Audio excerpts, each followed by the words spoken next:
Ragdolly Anna, how do you do? Ragdolly Anna, good day to you.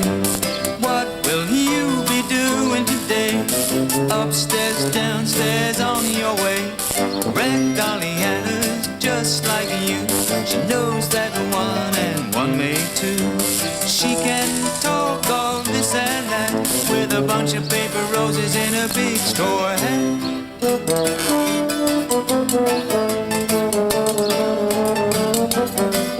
With a bunch of paper roses in a big straw hat. Ragdolly Anna lives on the first, second, third floor of a block of flats with the little dressmaker, the dressmaker's dummy, and White Cat. Look what I've found! Ragdolly Anna held up something round, silvery and small, which she had discovered by the corner of the skirting board. The little dressmaker looked up from her work. Oh, it's a 5p piece! Must have fallen out of my jacket pocket. I thought I had a hole in it. You can keep that for yourself. Oh, thank you, said Ragdolly Anna. The coin had a pretty design on it. I ought to know more about money, she said. I'm never sure how much change we should get in the shop. The little dressmaker smiled. You could learn quickly if I lent you my button box. She stuck a final pin into Dummy's bodice. Then she got the button box and arranged the buttons in piles and heaps and patterns. Each button had a story to it, and it was quite hard to concentrate on taking 9 buttons away from 10 without remembering that the 10th button had come off Tommy Biddle's trousers. But Ragdolly Anna tried hard, and she soon learned to take away even quite big numbers. 11p from 20p leaves 9p, she told White Cat. He was sitting by the window, thinking important thoughts.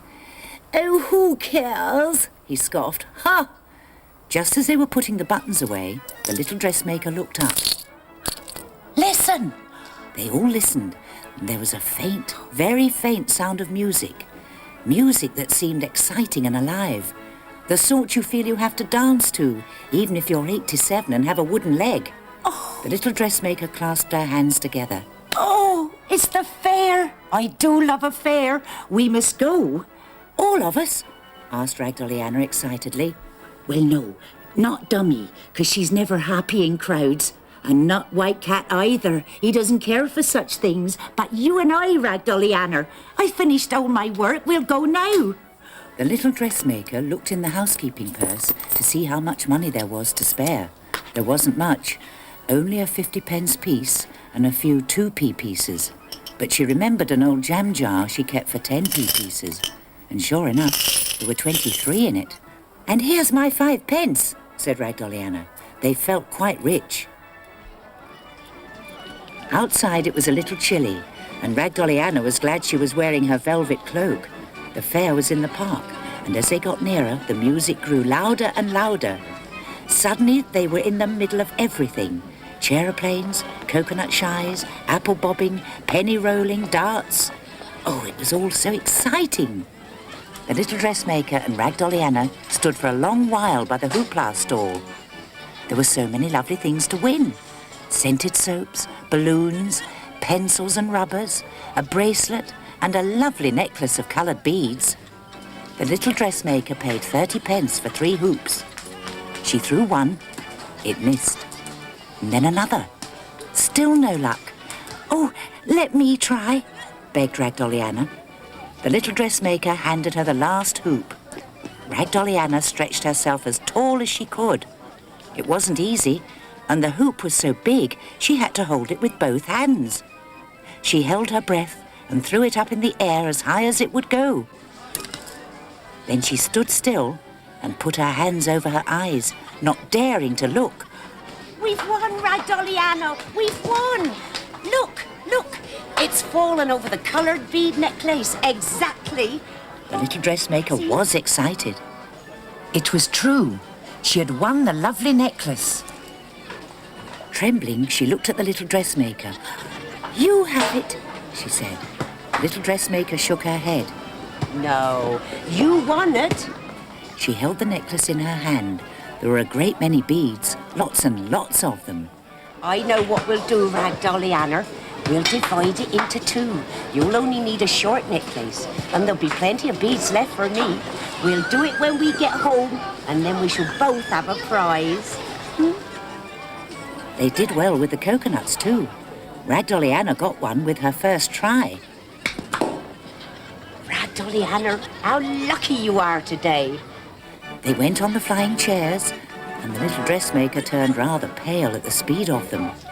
The roundabout they saved till the end. They only had just enough money for one ride, but the little dressmaker said she had had enough. Ragdolly Anna could hardly wait for her turn. Louder and louder sounded the music. Faster and faster went the roundabout horses. Most of them were a creamy colour, some dappled, some a little bit brown, and a few were as black as night. But they all had tossing manes, bright eyes and big smiles, and wonderful coloured harnesses, and they all went up and down on shiny twisted poles. She tried to decide which one to choose. Then the roundabout slowed to a standstill. The little dressmaker helped Ragdolly Anna onto her horse. Now, mind you hold on tight, Ragdolly Anna. She had chosen a black horse with a green saddle. She had been watching him and felt sure there was something special about him. He was special too, for suddenly he began to speak, and proper words at that. Come here. You ever seen a nightmare? Ragdolly Anna nodded. She had had a frightening dream once, and the little dressmaker had told her it was a nightmare. The roundabout horse went on. Well, I'm the nightmare's good brother. See, she is in charge of the bad dreams. I am in charge of the good ones, right? I keep them in my saddle. 'Tis a kind of peculiar shape, as you may have noticed. Ragdolly Anna had noticed that there was a funny hump on the front of the saddle with a lock on it. She had wondered what it was for. Here, would you like a lovely dream? Asked the roundabout horse. They were whirling around at such a rate that Ragdolly Anna could hardly speak, so she just nodded her head instead.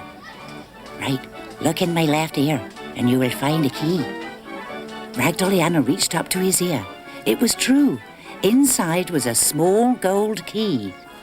Hurry now, unlock the saddle box and help yourself to one of the dreams. It was quite difficult to fit the key in the lock because it was so tiny, and they were still going up and down and round, but at last she managed it. And sure enough, inside were 7 little parcels, one for each night of the week, and each one a different colour. Which should she choose? After a moment's hesitation, she picked the pink one, as it was for Friday, tonight. Go on then, swallow it, whispered the dream horse. She lifted it towards her mouth, and suddenly it was gone. The roundabout came to a halt, and there stood the little dressmaker waiting for her. It was time to go home. Goodbye, dream horse, said Ragdolly Anna. Thank you for the dream.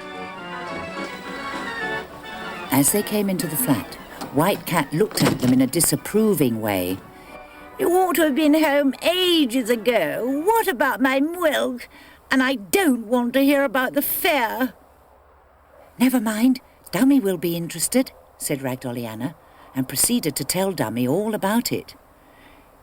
You can have a bit of the necklace if you like.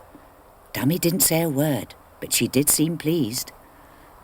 As Ragdolly Anna lay in bed that night, she thought about the dream horse. I wonder if I shall dream tonight, she murmured to herself. She started to drift off to sleep, and the room seemed to be full of bright pink roundabout horses, galloping round and round, and up and down, and on and on. Ragdolly Anna's fine and brown, standing up and sitting down.